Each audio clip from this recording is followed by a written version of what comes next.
1절 그러므로 너희가 그리스도와 함께 다시 살리심을 받았으면 위의 것을 찾으라. 거기는 그리스도께서 하나님 우편에 앉아 계시느니라. 위의 것을 생각하고 땅의 것을 생각하지 말라. 이는 너희가 죽었고 너희 생명이 그리스도와 함께 하나님 안에 감추어졌음이라. 아멘. 저희들이 오늘 아침에도 우리 개인과 교회로서 우리의 신앙 고백을 사도들의 가르침에 요약인 사도신경으로 고백하였습니다. 거기에 장사한 지 사흘 만에 죽은 자 가운데서 다시 살아나시고 그 다음에 하늘에 오르사 하나님 아버지 전능하신 하나님 아버지 보좌 우편 오른쪽에 앉아 계신다 그랬습니다. 그래서 오늘은 이 부분을 생각합니다. 하늘에 오르셔서 하나님 아버지 오른쪽 자리에 앉아 계신다.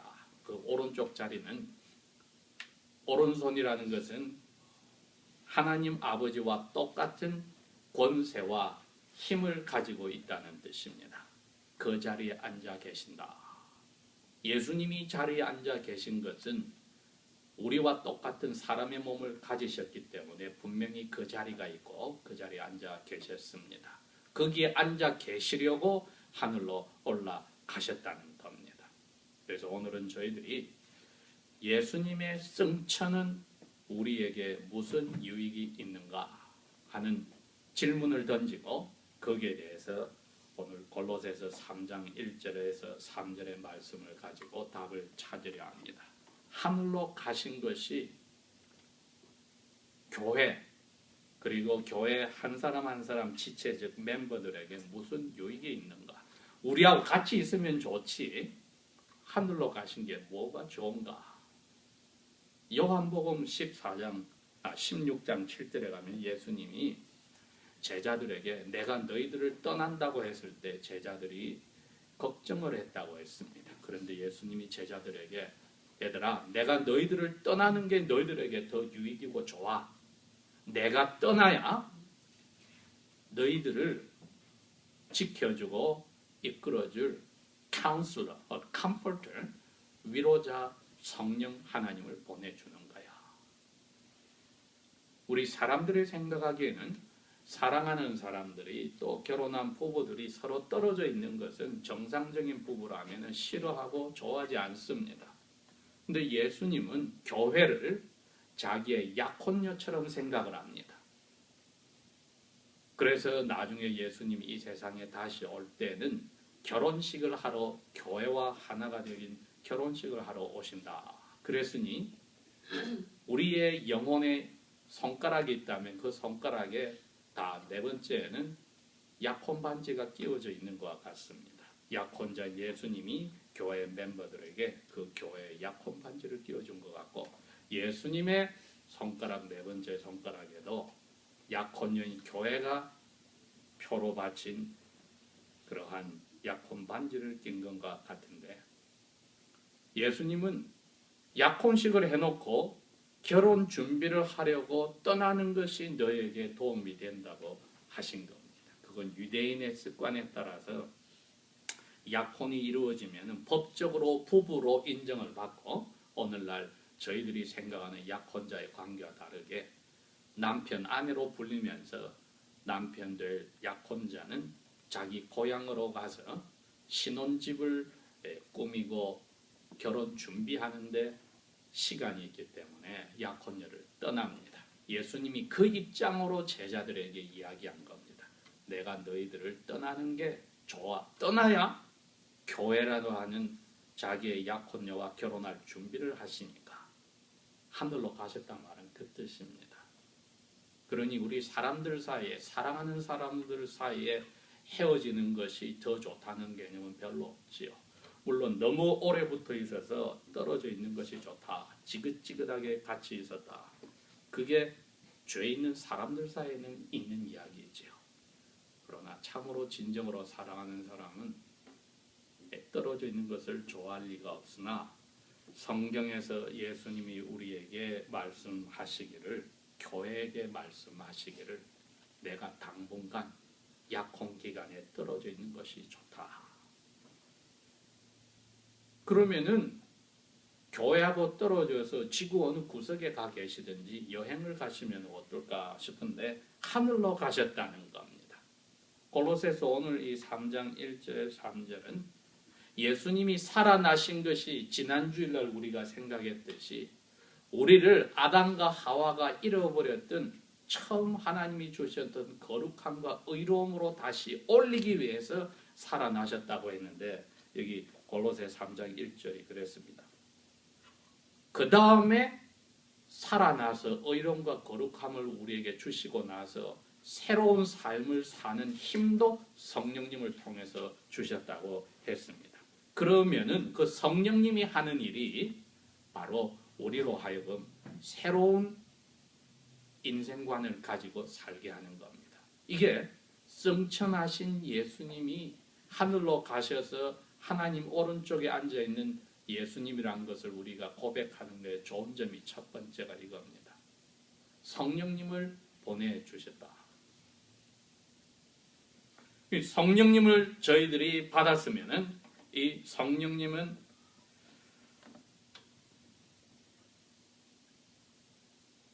예수님께서 분명히 우리를 데리러 오신다는 것을 약혼 반지로 보내신 것과 같다는 거죠. 그러니 교회가 보이지 않는 교회가 마치 여자처럼 손가락에 약혼 반지를 끼고 있는 것이 이게 성령님이 그 표시로 와 있습니다. 그러면 성령님이 우리에게 있는 한은 분명히 예수님이 우리 몸을 데리러 오신다.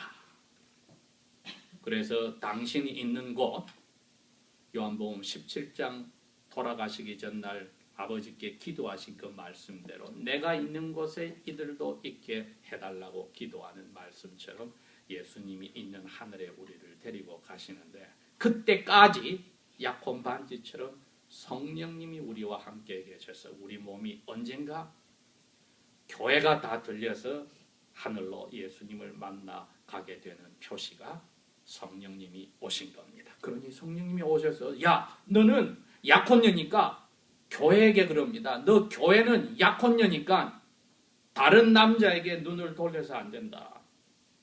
그게 이 세상에서 우리가 매일 부딪히는 유혹입니다. 다른 사람하고 똑같이 원하는 게 있고 다른 사람하고 똑같이 내가 하고 싶은 게 있고 놀러 가는 게 있고 사고 싶은 게 있고 가고 싶은 데가 있고 이 모든 것들이 어떻게 하든지 하늘에 있는 예수님을 잊어버리게 하는데 어두움의 세력인 사탄이 보낸 악한 영들이 우리 옆에 와서 유혹을 하는 겁니다.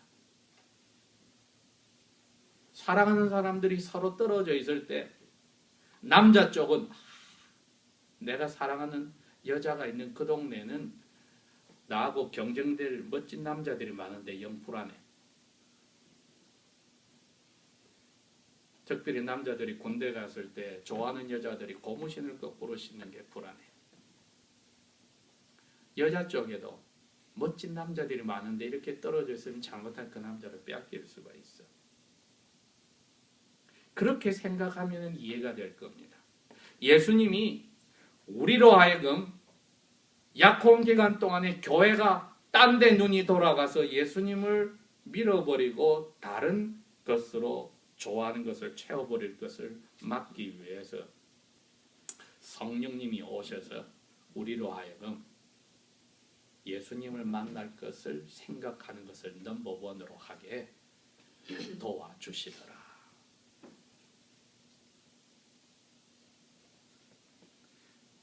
예수님만 생각을 하게 하신다.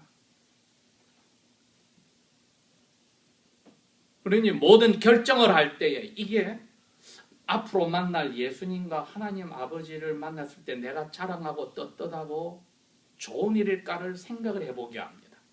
그러니 우리 교회 멤버들이 나는 이런 남자를 사귀고 저런 여자를 사귀고 이런 학교를 가고 이런 메이저를 잡고 이런 직장을 다니고 내가 이런 사업을 하고 또 이런 사람들을 친구로 사귀고 이런 취미 생활을 하고 이 모든 것이 나중에 교회의 남편들 약혼자 예수님을 만나고 하나님 아버지를 만났을 때 내가 떳떳하고 자랑스럽다고 생각할 것인가 아닌가를 따져보고 나서 우리의 삶을 결정하면은 약혼 반지처럼 오신 성령님에 이끌려서 사는 삶이 되는 겁니다.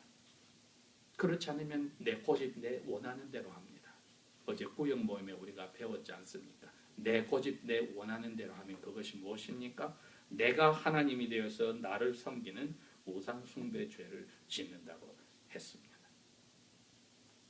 그런데 골로새서 여기는 사도 바울이 예수님이 하늘에 가서 하나님 아버지의 오른쪽에 떡 앉아 계시더라.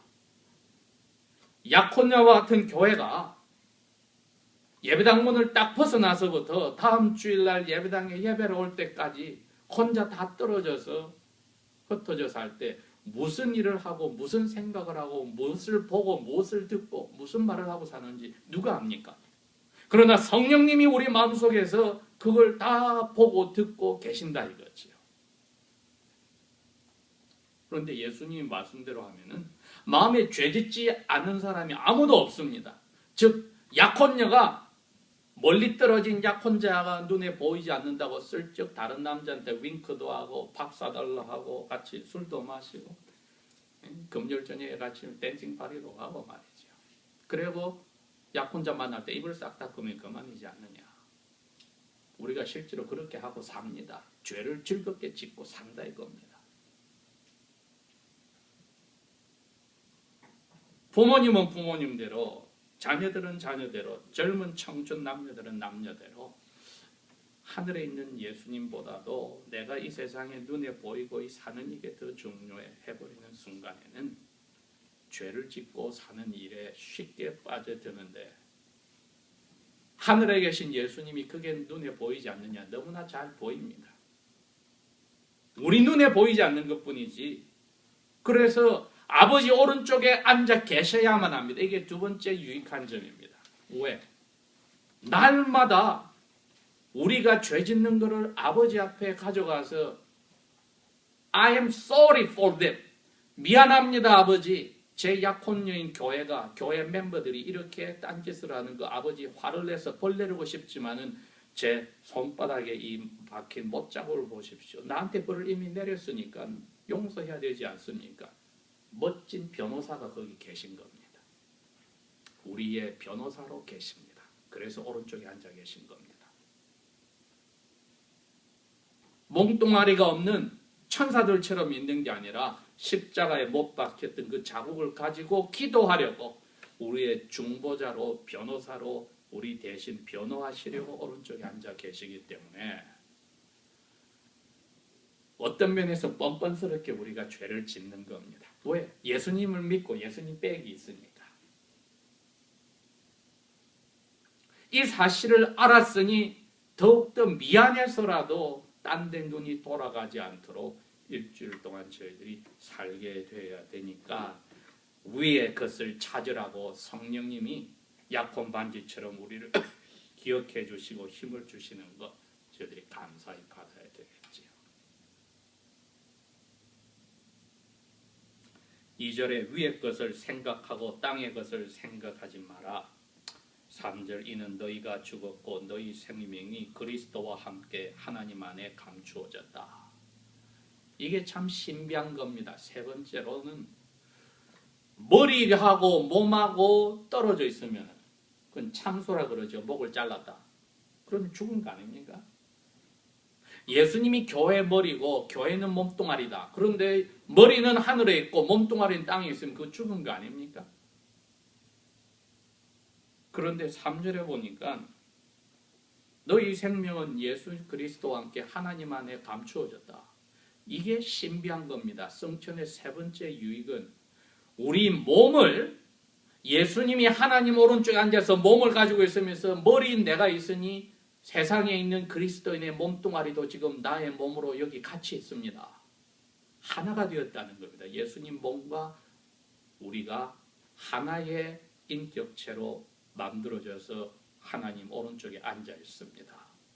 우리 몸뚱아리가 실제로 하나님 오른쪽에 예수님과 함께 앉아 있다는 표시입니다. 이거는 우리가 예수님에게, 약혼녀가 예수님에게 준 약혼 반지와 같습니다. 세상에서는 결혼식 날 남편 되는 사람이 신부에게서 결혼 반지를 받지만 오늘 읽은 이 부분에서는 약혼식에 약혼녀도, 교회도 예수님에게 약혼자 반지를 준 것과 같습니다. 그 말은 예수님이 하나님 오른쪽에 앉아 있을 때에 우리 몸뚱아리가 당신과 함께 여기 있다는 것을 기억해 주십시오. 그러니 여러분, 우리 눈에는 지금 아무것도 안 보이죠. 하늘에 하나님 아버지가 계신지 예수님이 오른쪽에 앉아 있는지 아무것도 안 보이는데 우리의 영의 눈으로 우리에게 성령님이 가르쳐 주십니다. 너희들이 자신을 약혼녀로서 깨끗하게 살기로 결정하고 너희 반지를 약혼자에게 준 것, 그거 약혼자와 한 몸으로 하늘에 있는 것이다. 그러니 사람들 눈에는 안 보여서 하늘에 하나님 안에서 감추었다고 표현을 하신 겁니다.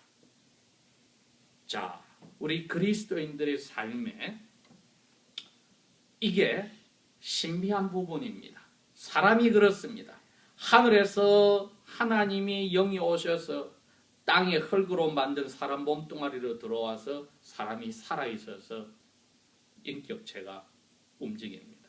하늘과 땅이 만났는데 우리가 지금 땅에 사는데 땅의 것을 생각하지 말아 있을 때 그러면 산속에 들어가서 돌을 닦듯이 수도원에서 살면 되겠다. 세상을 버리란 뜻이 아닙니다. 위의 것만 생각을 하니까 하루 종일 아침 먹고 기도하고 점심 먹고 기도하고 저녁 먹고 기도하고 하루 종일 그럼 그 수도승이나 수녀처럼 살라는 뜻이 아니고 하늘과 땅이 만나서 만들어진 하나님의 아들 딸들은 앞날에 예수님이 오셔서 결혼식이 끝나고 나면 어떻게 됩니까? 이 땅을, 우주 덩어리를 불로 태워서 새롭게 바꾸지 않습니까? 그래서 이 땅덩어리가 지금 끙끙거리는 고생하는 땅덩어리가 저주 속의 땅덩어리가 복덩어리로 다시 바뀌지 않습니까? 거기서 우리가 계속 살게 됩니다.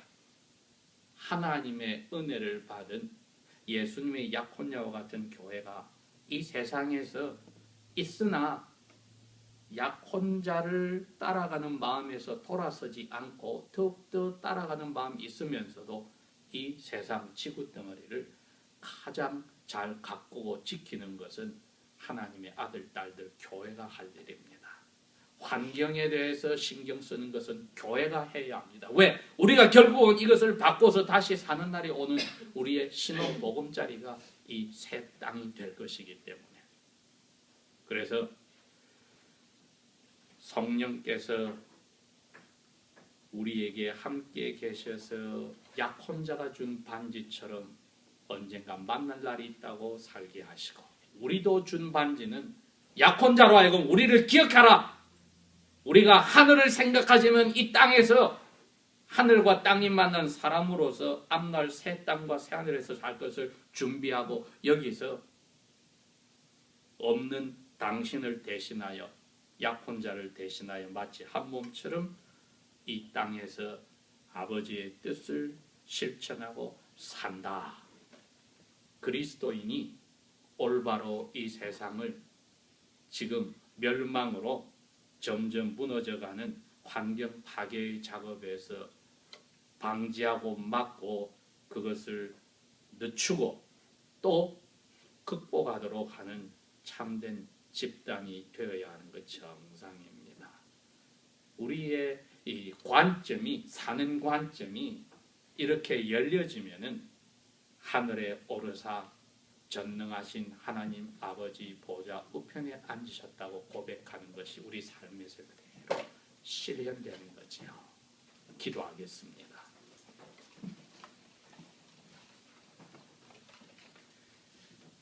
아버지 하나님, 저희들에게 성령님이 오셔서 이처럼 앞날에 대한 그 약속의 반지처럼 주시고, 또 우리가 살면서도 하늘의 것을 생각하고 이 세상을 나 몰라라 하지 않도록 힘을 주셔서 오히려 적극적으로 챙길 수 있도록 하신 관점을 주셔서 감사합니다.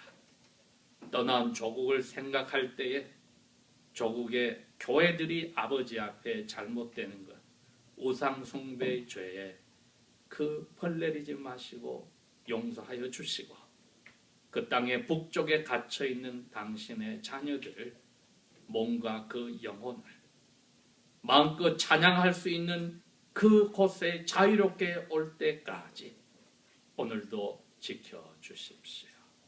예수님 이름으로 감사 기도합니다. 아멘.